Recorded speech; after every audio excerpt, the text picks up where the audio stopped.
นี่คือเป็นภาพบรรยากาศบริเวณหายน้ำรุ่นมาตัวไม่น้ำลายได้หมดเลยตอนเช้ามันก็พาตอนเข้าผสมมาบริเวณหายน้ำรุ่นด้วยว่าแกงมาตะงอยล่ะเนี่ยมาไม่น้ำลายได้ปกติมาตะเก่าน้ำสีโนยนะน้ำสีแห้งวันนี้คือเจ้าปิดนะปิดท่อดูบริเวณผาน้ำรุ่นบ้านตะงอยเนี่ยน้ำก็ชิขึ้นนะน้ำลายได้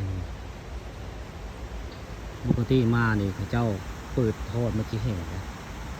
แต่ว่ามาบริเวณน้ำลายเลยนี่คือผาน้ำรุ่นบ้านตะงอยอำเภอตะงอยเนี่ยคือค่ะปาคำผสมก็ได้เอาภาพบรรยากาศผาน้ำรุ่นบ้านตะงอยมาให้เบิ่งมาเฉยเลยเก้านี่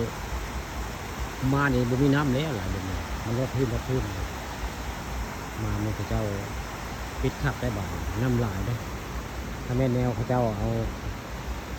อันเหือเป็ดมาขึ้นให้คนมานักท่องเที่ยวมาเที่ยวก็คืออยู่ที่นั่นเลย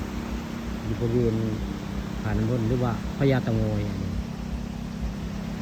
เปรียบเหือเป็ดคือจะเก่าเนาะคนขึ้นแล้วไปที่ไปยันงานน้ำไปนี่ก็คือสิขับไปตรงนี้อันนี้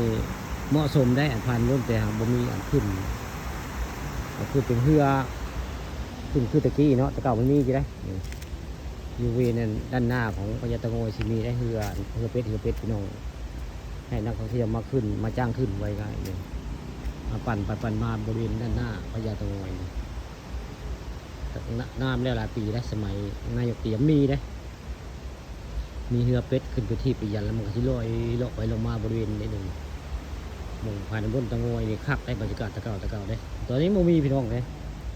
แต่นี่โมมีได้คำมีก็คือสิคักอยู่มันหน้าห้อนนี่มาเที่ยวบริเวณน้ำพุงบ้านตะงอยนี่ว่าพญาเต่างอยนี่คือสิคักพี่น้องเป็นท่าที่ต้องเที่ยวมองนี่แหละคักมันมีเหือเป็ดก็จะมาขึ้นให้นักท่องเที่ยวขึ้นคือสิคักพี่น้องนี่คือ